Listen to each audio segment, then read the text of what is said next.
Hello, everybody. Welcome to our another episode of Joyful Parenting Podcast, where we have this special guest, Grace, who is into brain development. She's a whole brain developmental coach, and she has really decoded what exactly it needs so that the brain develops manifold times. And let's hear it from her. How did she get introduced to that? And what is the secret behind it? So, Grace, would you like to just share how did your journey start and why whole brain development coach? Sure. First of all, Swati, thank you so much for having me on your podcast. It is a real pleasure to connect with you. Now, my journey started with finding answers to my own challenges that I faced as a parent. So when I became a mom 8 years ago, just like how most parents do, I wanted to give the best for my child. And I realized that I had no clue where to start, even though I had experience with dealing with kids because my parents run a school and I volunteered in that school when I was in college. I had no clue. And so I went on my own journey to learn.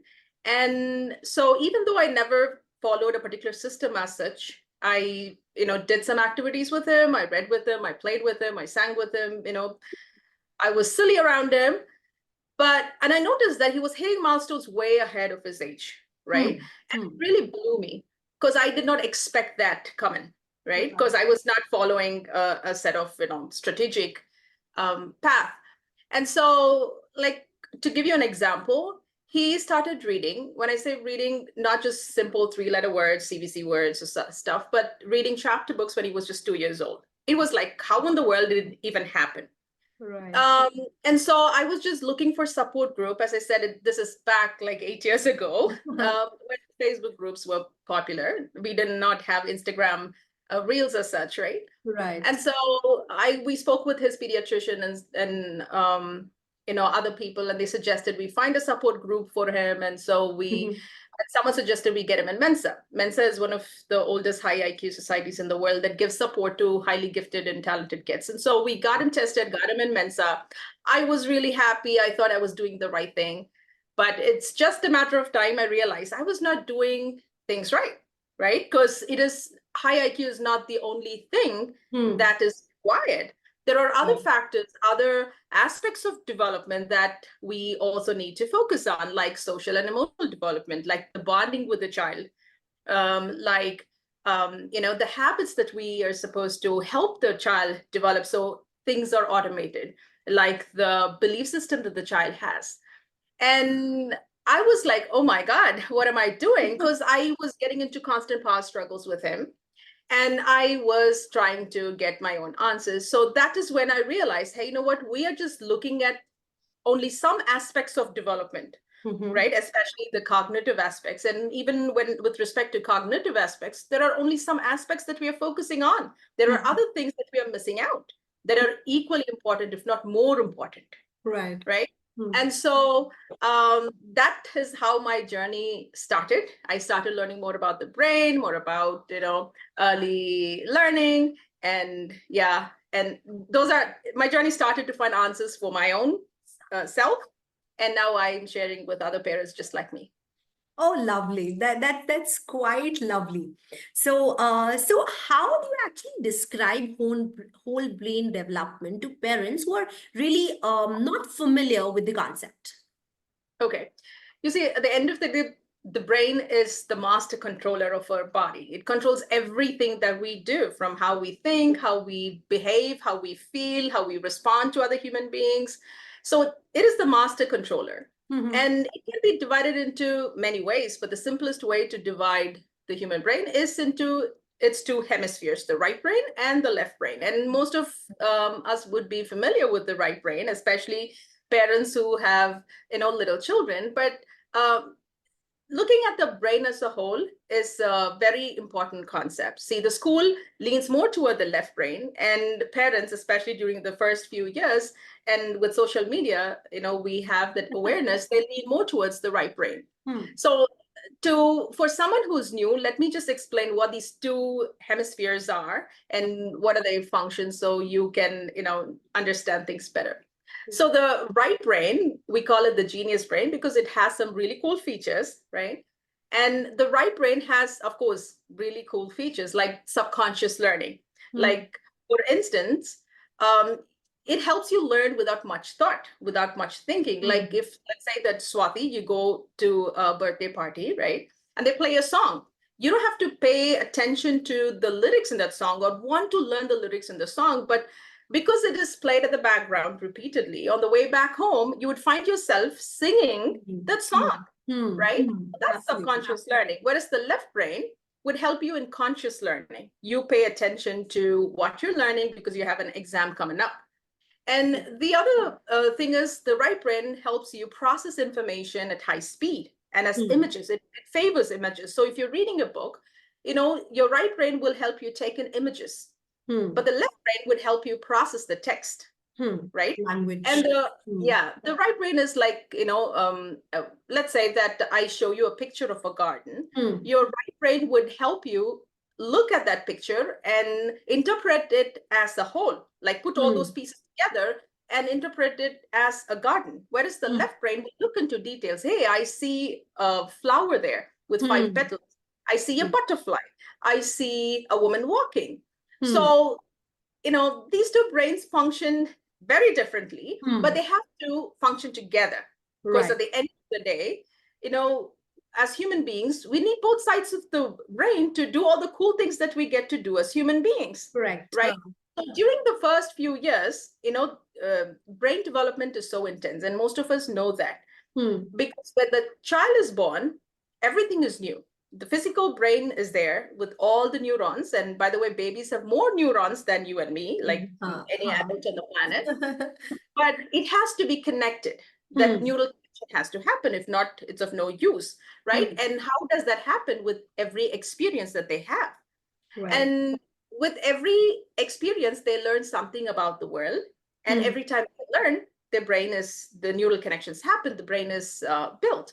So because during the first few years, they have hardly any information about the world around, they rely heavily on the right brain, which is very intuitive. It does not need much information about the world around.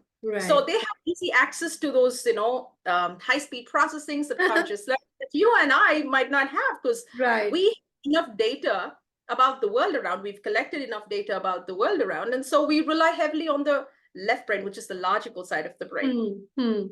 So that is pretty much, the major difference between the right and the left brain. But the concept is giving that opportunity, being aware of how the brain functions and giving the opportunity for the child to grow in all these areas, stimulating so the brain grows, because the brain at the end of the day grows with use. It's like a muscle. You give it a workout, the more it expands. And one more thing to add, the right brain is, the emotional side of the brain. And that is why you see a lot of tantrums in children, because all they have to do is just work with their emotions. The logical side of the brain hasn't developed much. So it is important that, we help them, give them the tools, be it language or be it that awareness about emotions, so they become emotionally intelligent and know what to do when they're experiencing those big feelings and emotions. Absolutely. Right? So, yeah. So that I absolutely agree with you, Grace. So I'm a parenting coach. So what happens is when parents ask me that, ma'am, is there any way to get rid of the tantrum? So I always say it is not possible. You've given birth to humans. You've not given birth to robots. So you cannot actually possibly remove tantrums. What you can do is you can stop those triggers. Why is it happening? You can actually tweak those triggers by the way you behave. So no tantrums is absolutely not possible. So then the second question is, ma'am, does your child throw tantrums? That I was like, obviously he does, because I have obviously given birth to a child. So I mean, that's so much answers to what you said right now, that absolutely, that's why, because the right brain is so much intuitive and related to tantrums, and the logical side is not yet developed. So obviously the child will show tantrums. So that answers my question as well. Yeah, like what we say, you cannot, tantrums are a natural part of child development, but what you can do is reduce the intensity, Huh, huh. frequency, and the duration of a tantrum. You cannot eliminate it. It is just not It's possible. not As you rightly possible. said, as human beings, as long as we live, we would experience big feelings. It's just that babies do not have the tools Correct. yet, Huh, huh. like babies and young children, I mean, but we do. But even with all the tools, with a fully functioning brain, we sometimes We, throw huh, massive absolutely. tantrums. And expecting that from our children is not realistic. Absolutely, I agree. So what are those some effective techniques or exercises that parents can use at home to promote Yeah, the whole brain development in their children? Because that's like a very common thing. I would like to do it for my child as well. So what are those little exercises, techniques, or what exactly can we do it as moms? sure.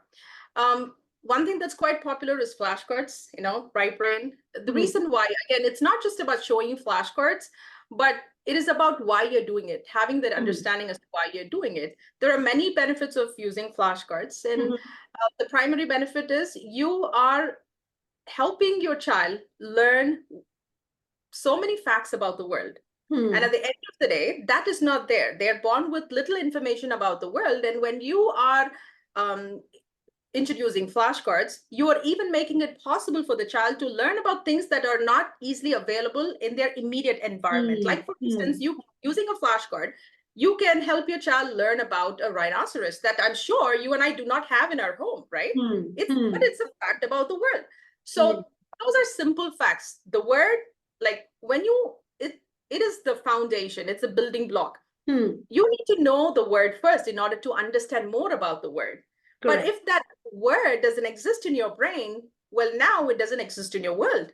You Hmm. don't know that there is something called Correct. rhinoceros. And so when you don't know that there is something called rhinoceros, now what would you learn about it? Right? Correct. When Correct. you know about, rhinoceros, now you can compare it with another animal and say, hey, how is it different from this animal? Hmm. How, Hmm. what does it eat? Where does it live? Is it a wild Hmm. animal? Farm animal. So those are complex learnings that come on top of that simple learning, Hmm. Hmm. right? Hmm. So flashcard is a great tool. And the other thing is human interaction, Hmm. especially in this day and age. Children don't have that interaction because we are busy. We are living in a nuclear setup and we Hmm. have technology to sometimes babysit. But taking the time away to have that face-to-face interaction can Mhm. go a long, long way. And they say Hmm. human babies need human interaction to develop optimally. Right. When that's taken away from that equation, that is when we see language delay. Then that is when we Hmm. see social and emotional issues, ADHD and autism and all of those things. Hmm. Because Hmm. parents, we are around our kids most of the times, but not with our kids, doing that Right. face-to-face interaction. We Correct. are with them, meeting their needs, but how often are we sitting down with them, playing with them, Hmm. connecting with them, Hmm. understanding them as a human being? Hmm. Hmm. Hmm. Right? That is a simple thing, but at least spending like 10 to 15 minutes every day, I think that can go a long, long way because Hmm. children learn the best, not, of course, flashcards are a great tool, but learn the best through everyday experience interacting with the human being in Hmm. their life. Hmm. Hmm. Yeah. So, And yeah, sorry, please continue. no, the other thing I wanted to mention, I had three in mind was songs Hmm. and stories. Hmm. You can help a child, you can help them overcome a misbehavior or help them overcome fear just by Hmm. telling, simple stories that they can relate to. We've Hmm. been using stories all along, Right. yeah, for a very long time. And stories are so powerful. And songs, well, there is magic in music. You Hmm. can help Correct. boost their memory. It helps them, if a child has a tantrum, does not want to brush, just singing a toothbrushing Washing song in clothes a story. silly tone, right? Happy Right. voice can go a long way instead of getting into that past struggle. Absolutely, absolutely. So with it, I could remember singing a song with Ribha for brushing teeth, and that's how he learned. So I can completely relate to what you're saying. So Yeah. also, Grace, I would like to know. So when you say about flashcards, now can I say if I show them flashcards on screen versus I show them flashcard on physical. So how would you differentiate both of them? Because this is a very common question which parents have. Like, okay, ma'am, I am anyway showing flashcards on YouTube for that matter. Mm-mm. Is it Okay. actually developing my child's brain? Okay. There are many factors that contribute to that. Before I could answer, I think I need to address that. See, there's until 16 months of age, they don't know screen time. That's what a American Pediatric Association suggests. But after that, screen time by itself is not bad. High quality screen time, according to Harvard University, can help with early learning and development. It's a good thing, but it is important that you use it mindfully. For instance, I've seen a lot of flashcards on YouTube for babies. There's this jarring music at the background, right? And then the pictures, if you notice, the child will still be benefited, but there is so much of things going at the background too. The picture is not clear. So, for instance, if there is a lion and there is a tree, when you show that flashcard to the child, well, now what is a lion, right? A tree or a lion? Yeah, or both, right? Or both, yeah. So it is important that you choose what you show the child wisely. But digital flashcards or physical flashcards, if your child is above 18 months, well, you can go for it, but make sure that there is no jarring background. And you set perfect limit to screen time. Don't just let that babysit you because it's flashcards. The child keeps scrolling through, and that becomes an addiction. Correct. Thank you for addressing that, because that is like literally that answers a lot of questions in terms of mindful screening or exactly monitoring what your child is seeing, because that parents are not doing. We feel that, we get 20 minutes or half an hour of our free time. But what exactly is going in their brain, that we are actually not understanding. And because of which, the lot of children, like now, at least in this modern world, we see a lot of children with speech delays, which was not there earlier, because they're so much exposed to screen, they don't even know how much time. Yes. I mean, parents, they think that it's just educational content, my child can watch it. But that is great. They might be learning, but that there has to be two-way interaction, you see. Communication goes both ways. So it is not passively sitting there just, consuming content. Yeah. And then nursery rhymes, just by learning nursery rhymes, the child is not going to learn how to talk to another human being, how to behave in a particular situation. That has to happen with real-time experience of interacting with other human beings. Right. Yeah. Absolutely. So, like, how do you address the unique development needs of children with different styles or challenges? Yes. The basic belief is every child is unique. Of course, every child is born with unlimited potential, but every child is unique. And sadly, we know what's happening in the traditional world, right? We have standardized curriculum. We test children using a standardized test, and then we label them. Like some kids well, and the others don't. In our community, what I teach is the golden triangle. Observe, identify, and nurture. It is important that you first observe your child, identify what their strengths are, what they gravitate towards, what are their strengths are, right? And to help them, there are many ways, but if there is three common things that you can do that would fit into the needs of every child, one is connection. It's a universal language. It doesn't matter what learning difference the child has. The primary requirement is the child has to be connected with the person who's teaching, right? So connection is a major thing. If you can simplify it, you can use the child's strength, but if the child does not feel connected with you, learning doesn't happen there. But even if the child has learning differences, if the child likes you so much, I bet the child is going to be so open for learning, right? Absolutely. Yeah. The second thing is, I would say, what is it? Looking at the child's strength-based training, we call it, like looking at the child's strengths is some children might be visual learners. Some children might be tactile learners. They take in information very easily by touching and experiencing and stuff like that. Although most children are like that. So pay attention to what is their strength.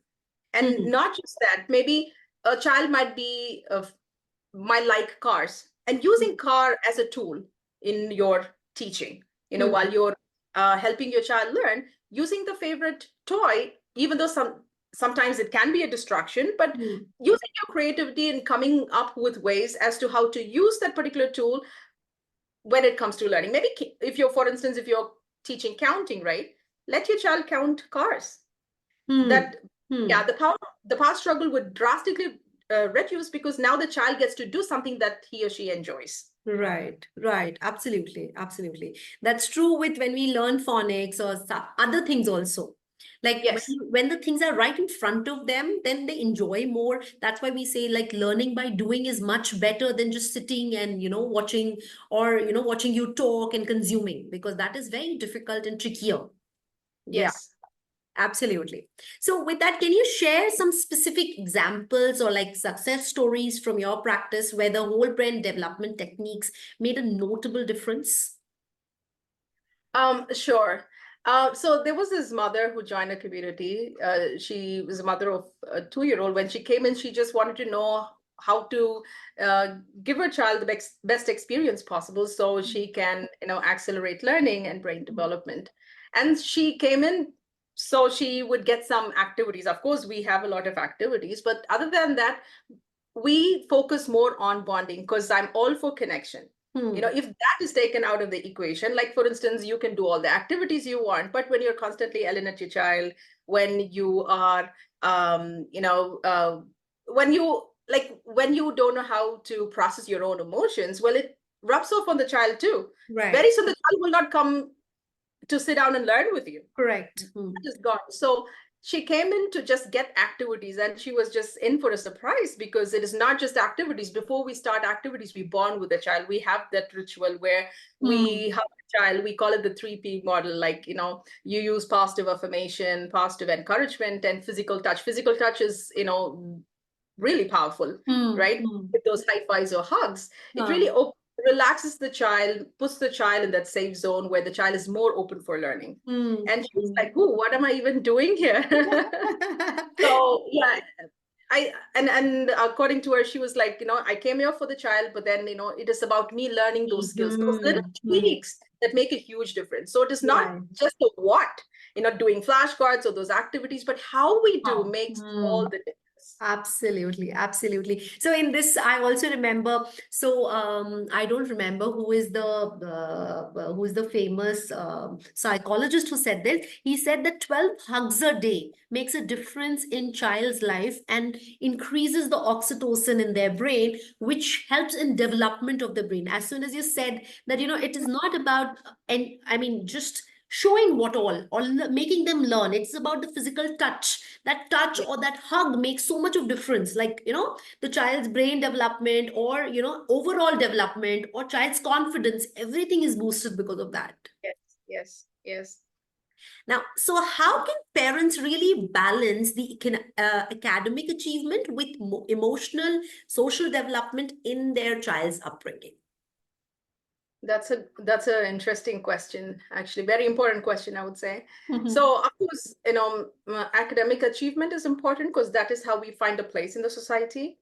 But it's also important to understand that most of our success in life comes from social and emotional development. Research says more than, close to nearly 80% of life success is from social and emotional development. But sadly, not many people talk about it, or not many parents really give that importance as how they're supposed to, right? We place so much of importance to the 20%, which is of course important, but then let schools do their part. We cannot change the system, but at home, I think it is important that parents are aware of how social and emotional well-being can have a huge impact on how their children turn out to be later in life.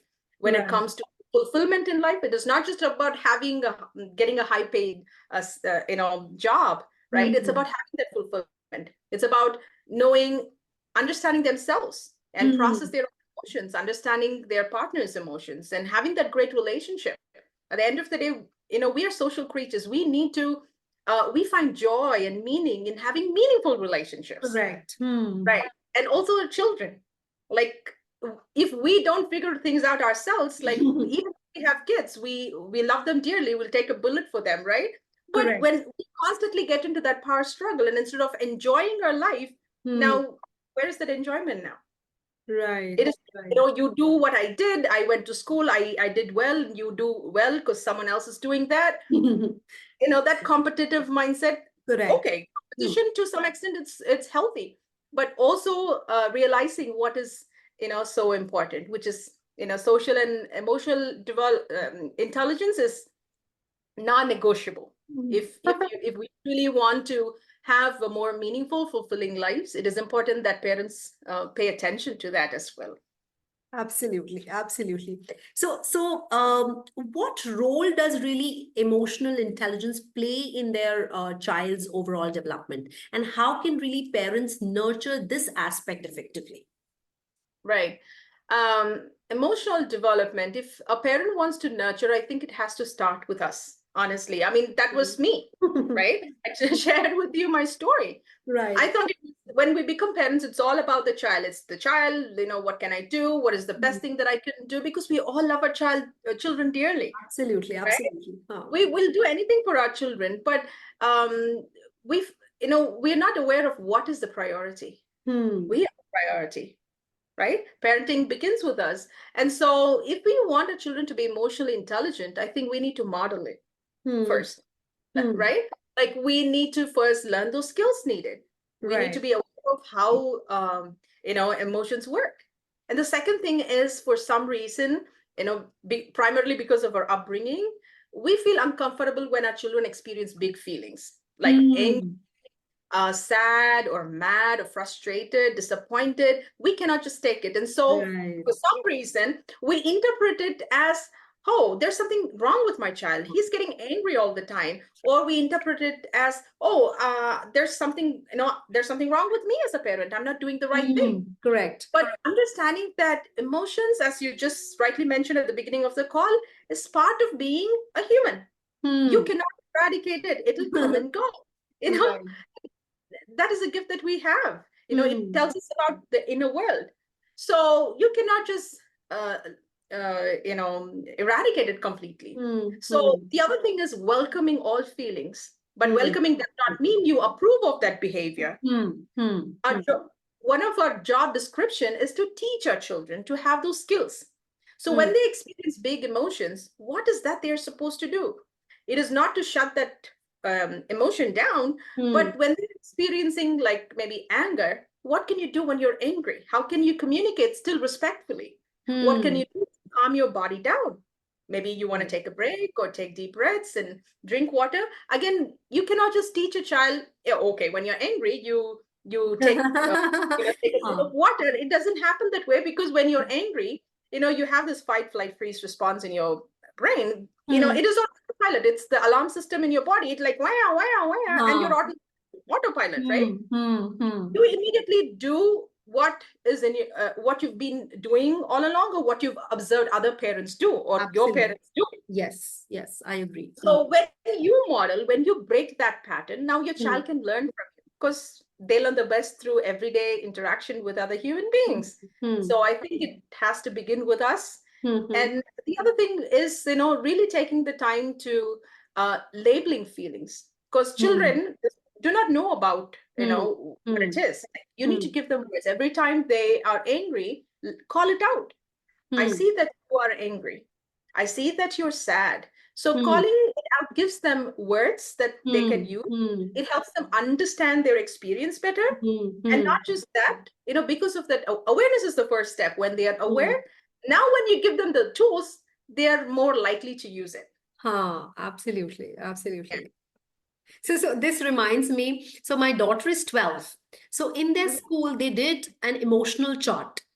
So Mm. in today's day, how much percent was I happy? So they were doing a pie chart, and they could name, it could be less than 50, 40, if you're tired, sad, irritated, frustrated. So there were all the feelings, and they had to jot down top 5 feelings and create a pie chart of it, which actually tells me that it's important to call out your own feelings and talk about it rather than hiding it and let later struggling with those feelings. When it is called out, then obviously your half battle is won, because Yes. I'm feeling this, and you can communicate the same thing either to your parents or to your caregivers or to whoever, even in office. Like, I mean, when we are growing and like in future as well. Yeah. Like, Daniel Siku, right? Like most parents would have read his book, The Whole Brain Child, and stuff like Yes. that. He says, name it to tame it. When you have a name for it, it's easy to Easy tame to that. take. Absolutely. I so agree.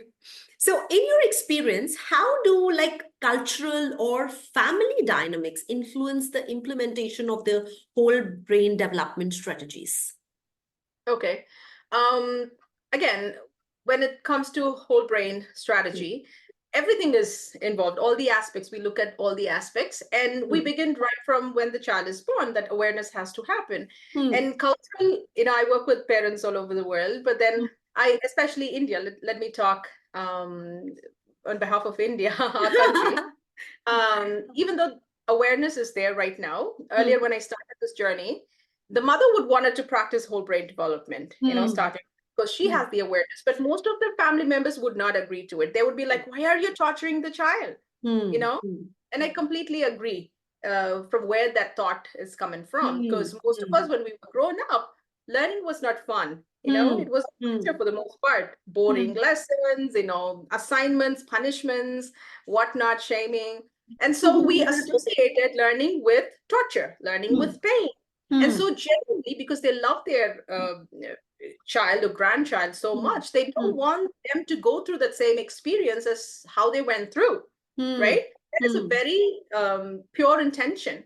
Hmm. But it is important to also understand that learning is not education. Education begins when the child starts school, but learning happens at birth or even before that. Before birth. And learn more, all of us, when we were born, this is not the mindset we had. We wanted to learn. We were all for learning. We were biologically wired to learn Hmm. because that is Hmm. how our brain is built and wired. Correct. So a baby loves to learn, wants to learn, is all for learning. But what is the intention that we have as parents is so important. Like if you're forcing Hmm. your baby to sit down, your baby would run away. But if you go Hmm. with your child, you first understand before doing any activity per se, if you understand how the child's brain is built, what are the things that my child needs, what are the different areas of development that I Hmm. can cater to, uh, then we can do a better job. And so first the mom comes in, asks, the clarifies this information, and then when parents and the other members in the family see that the child is sitting there enjoying, so of course you cannot just force a baby to do anything against their wish, you Absolutely. know Hmm. right? Like Hmm. you try forcing, your baby will scream and Hmm. run away, Hmm. whatnot. Hmm. But if a child is sitting there enjoying, asking Hmm. for more, which means that you are giving what the brain needs to build Ah, itself, and they're ah, literally enjoying it. And so right. they get really fascinated after that experience, and they're like, okay, I'm going to do some too, I'm going to support this journey. But the other beginning, there's this cultural difference. I mean, Hmm. people outside India, again, still there are some pushbacks, but then the mindset is kind of open. They Hmm. want to do their they want to explore. Hmm. But within India, moms have challenges to convince people in the family. Absolutely. I can completely relate to this as well because when I started parenting coach, or I started my whole journey as a parenting coach. So not my in-laws were super supportive, but other people in the family were making fun. Who learns parenting? And why on earth should you be learning parenting? You are born, you have a child, you have given birth to a child, automatically you're a parent who learns it. So there is a mindset block, but when people see difference, like you rightly said, like when people saw that my child is improving or enjoying or having fun despite of no no bribing or no yelling or screaming, the child is really enjoying, then the difference happens, because then that is what is the mind shift. Like, there is Yes. a change in the mind shift. Oh, I was thinking this, but actually he's enjoying, so I'm good with it. Like, go Yeah. on with it. So yeah, I absolutely. completely agree to it. I mean, that is what most people think too. I mean, what is there in learning about parenting? What is there about? There's so much. I mean, I tell my parents I work with this. Parenting is one of the most important jobs out there, right? Correct. And every job you take up in this world has some sort of training whatsoever. Hmm. But parenting is the most important job because it requires that you raise another human being. Right. Now, Absolutely. yeah, what kind of training do we have? We don't. And so it is Absolutely. trial and error. that, Hmm. we make mistakes, we learn from it, but a child's life, I don't think so they deserve to be a trial and error. But Correct. when we equip ourselves, like, as a parenting coach, when somebody learns from you, they are confident, they can take on this role Hmm. Hmm. confidently and Correct. do a better job instead of just being confused, overwhelmed, not knowing Oh. how to respond to the child, getting into past struggles, and making that journey really not exciting as much as Hmm. it's supposed to be otherwise, Correct, correct. So, right? so that is when I also share one example. So, whenever parent asks me that, why do we actually have to learn parenting? I simply say that when you get your new car, you have Mm. a new car, you're super excited about it. So you first learn driving, then you go and ride it because you know it will land up to accidents. It is just a car. It is a non-living being. Now, the same thing applies to your child. You've given birth to the most precious thing in this world, and you are a mother because of that precious thing. Now, this is not just a thing, it's a human being. So when it is just a car and you just have just given few amount of money to get that car, you make a conscious effort of learning and knowing how to drive before going out and you're driving. So why can't you really learn parenting before actually going out and throwing your child on the world that, hey, now my child has grown up, he's independent. So I completely feel that so much. And I have this example for ages. I use this example for all my parents. Beautiful example. That's a very beautiful example that all of us can relate to. It's very practical. Yeah, yeah. So, so given one of your child is the youngest Mensa participant in the USA, how is your approach to the whole brain development influenced your parenting and your child's growth? First of all, congratulations for that. But yeah, to this question. Again, my journey started because of that, as I Correct. That's you started mentioned, yes. my elder child, right? Hmm. I thought I was doing the right thing, and then I realized I wasn't. That was not enough, and then I learned about labeling. I Hmm. mean, like the whole thing. Even though at the beginning I gave into that philosophy where some children are born gifted and talented, they are, really special, and others are just average. For Hmm. some reason, it did not sit right with me. I was Hmm. like, well, it is not so. I started to question myself. If at all I wouldn't have given those experience, do you really think the child would have started reading? Hmm. In this day and age, until like maybe a decade ago, people thought that some children one day they finally take up a newspaper and start reading, like toddlers. I mean, Ha, ha, people ha. believe that. I went through many interviews, and those questions were asked to me there. What did you do? Or I hear that some children, like when they start reading, they start early. They take a book or a newspaper and start reading. The truth is, if that experiences matter so much, nature versus nurture, right? Hmm. Of course, your genes provide the blueprint, but experiences shape who you become. So Right. that, yeah, stimulating experiences are necessary. If you ask me that question, like maybe 6 years ago, I would be like, I have no clue because I did not go through any the thing to teach him to read. And for me, I mean, like I was mind blown. How in the world is he reading chapter books? I don't know. But reflecting back right now, I know exactly what happened because I was reading a lot to him. I was Hmm. also engaging in conversations about, creating print awareness, print in the environment. By the way, you Hmm. can teach almost anything because Hmm. everything that we do in activities or books is all around us, All be it around us. math, Yes. science, or Hmm. Agree. Hmm. language. So I was doing those activities as well. So that gave him that stimulation, and his brain Hmm. was able to put pieces together. So that is the start of my journey, asking those questions, having my moments of like, oh, what's happening, and how is it working? Hmm. So yeah, that triggered my journey actually. Nice, nice. That's lovely. So, what are those common challenges which parents face when trying to support their child's cognitive and emotional growth, and how can really they overcome those challenges?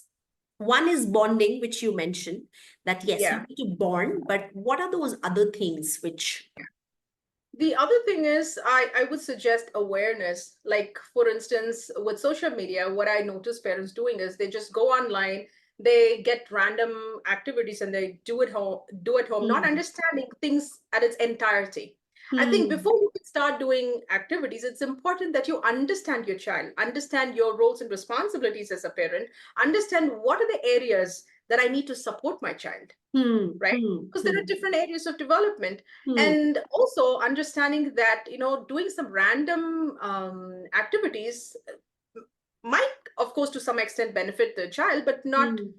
fully. Like a mother might end up doing some DIY activities, spend hours and hours, doing those Pinterest perfect or Amazon where activity, and then do it for the child, and the child might not be interested. Now the mother is disappointed and thinks, oh, the child, there's something wrong with the With child, or my there's something child, wrong huh? with me, I Hmm. wasted my time. And so it triggers anger and frustration. Either the Right. child mom would show it on the child or give things up completely.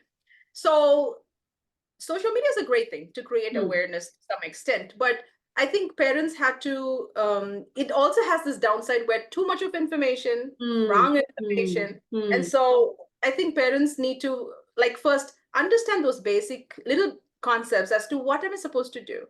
Hmm. And then when they learn, I think they don't have to suffer with FOMO. Am I missing Hmm. enough? Should I be doing that activity? If I don't do that activity, I'm Huh. missing out on something. My Huh. child is going to be left behind. No, it is not Hmm. so. Hmm. Right? When you know the fundamentals or the foundational principles about the brain development and parenting, I think you can be confident in this journey. It is Hmm. not about how much you do, but what you do. Those little interactions that can go a long way. You don't have Hmm. to spend 1 hour doing fancy activities, but 10 minutes of mindful interaction, when you know the big Hmm. picture, that would go a long way. I Correct. think that awareness has to be there. Hmm. Hmm. Hmm.